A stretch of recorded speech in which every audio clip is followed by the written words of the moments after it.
If Marines were coming to inspect your team tomorrow, would you pass? In the Marines, inspections are not just paper drills. They're about readiness. They're about your ability to do the mission you're designed for. And while your environment isn't combat, readiness still matters. So let's walk through 5 questions that you'd be asked if a Marine was going to come inspect your team and you tomorrow. Hi, I'm Mike Targus, retired Marine, founder of Center Desk Leadership Coaching. I did 21 years in the Marine Corps and transitioned into project management, engineering, and sales in 2013.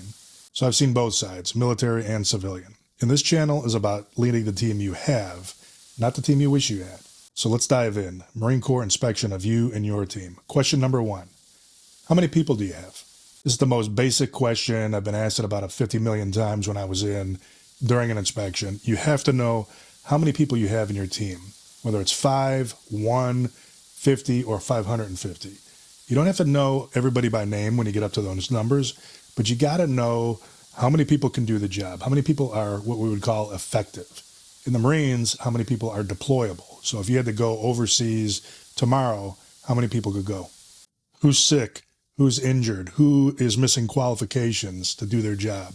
Your version probably doesn't have to do with deploying overseas, but you got to know who's overloaded, who hasn't taken PTO, who is got something going on with their family that's on their mind. They can't really focus on their job.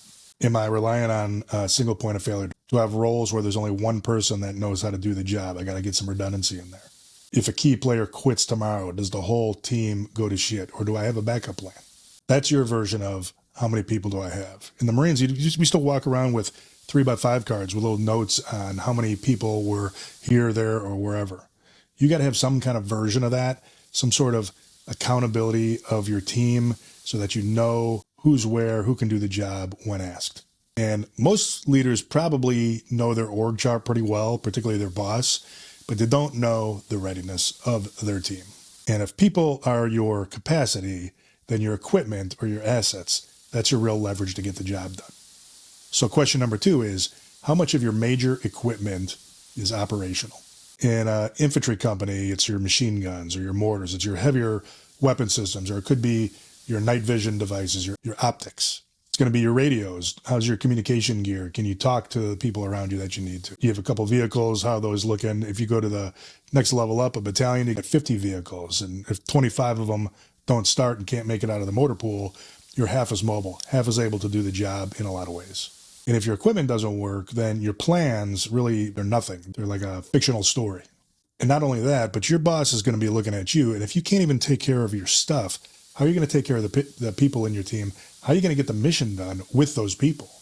So question number 2, you're going to get asked how much of your major equipment is up and down, functional, not functional.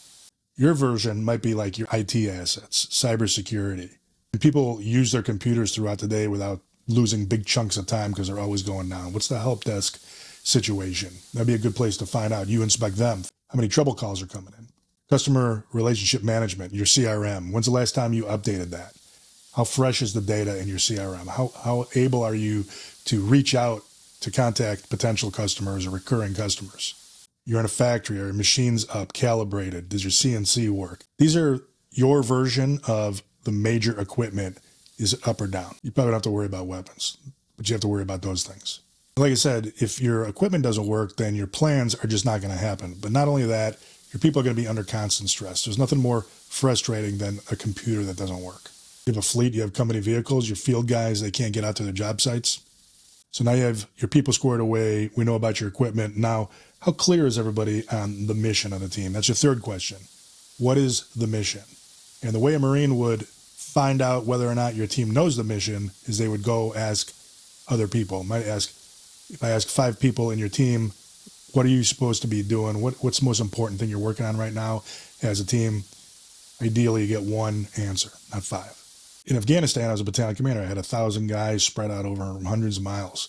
So really my job, I couldn't fight every fight with them, but I could make my way around to make sure people understood the mission, what we're doing there, what the timeline looks like, and then get feedback from them on what's going on around them. But my job was to make sure that they knew my intent.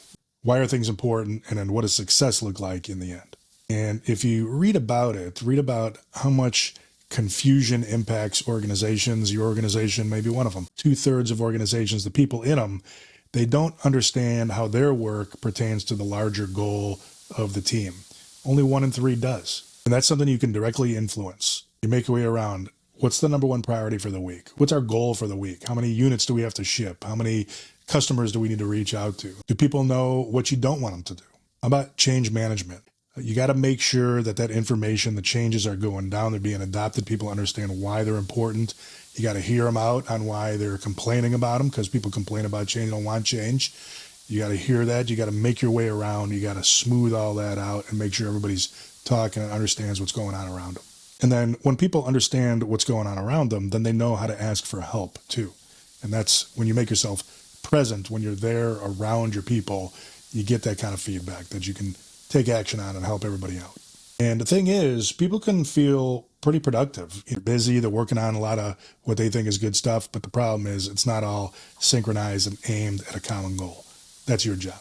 So we got the people squared away, we got the equipment, we have clarified what the mission is. Fourth question is going to be, what are your shortfalls?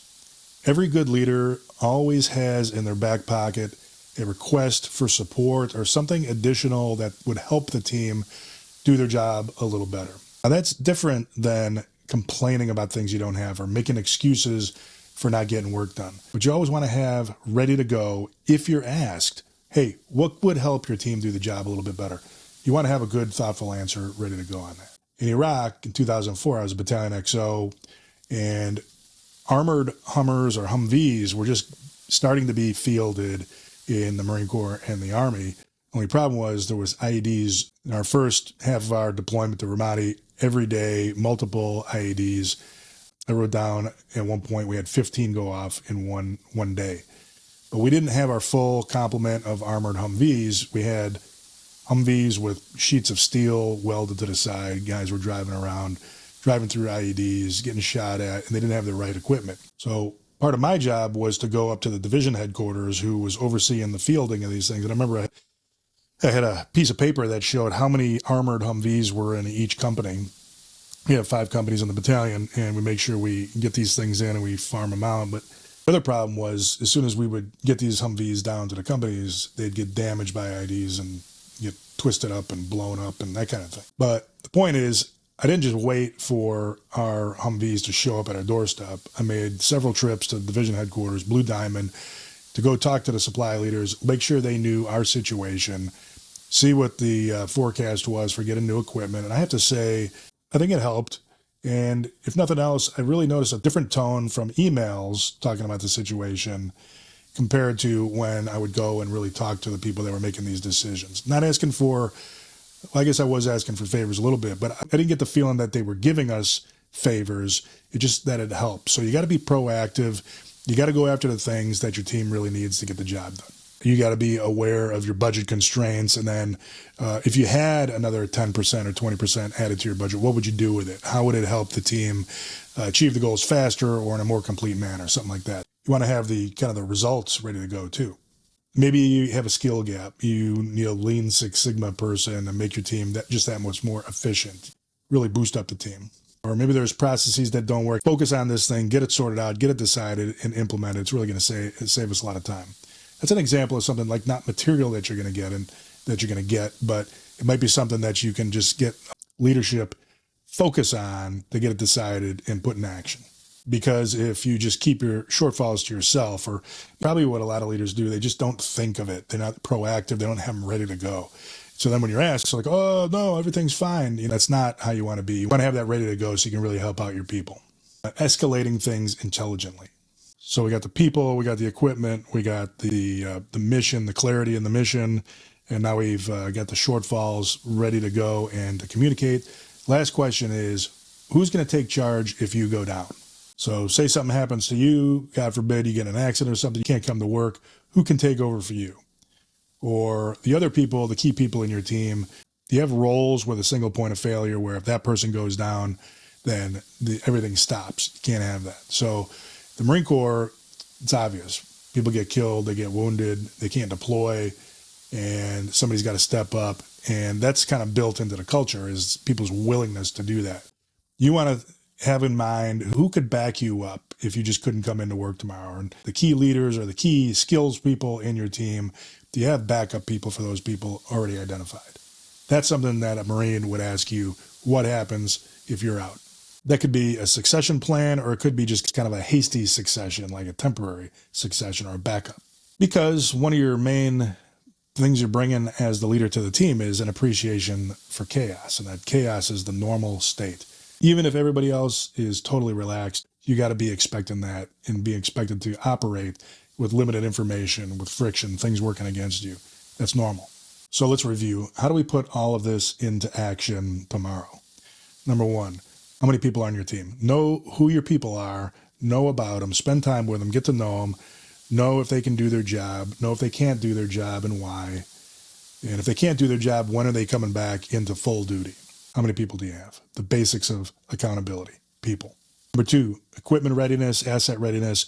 How much of your major equipment, your important stuff, is operational? Do your computers work? Is your IT security good?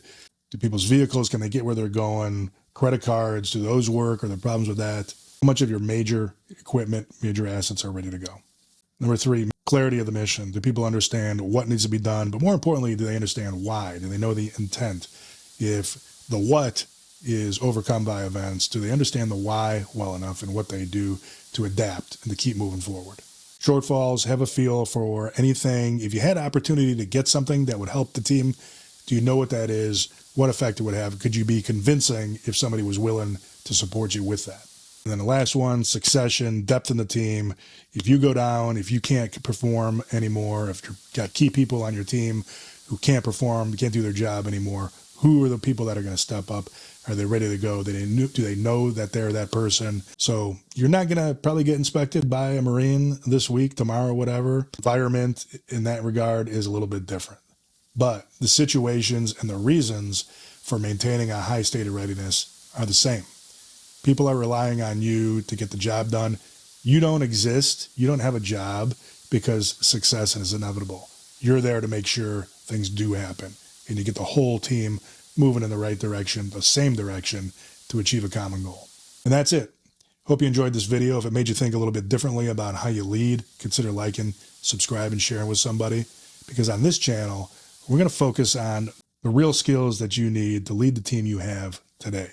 Not the team you wish you had, not the team you think you're going to have next year, the team you have right now, the people that come into work and give you their blood, sweat, and tears every day.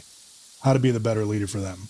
So think about this. If you had an inspection coming up at the end of the week, what would you go in tomorrow and fix on your team? Thanks.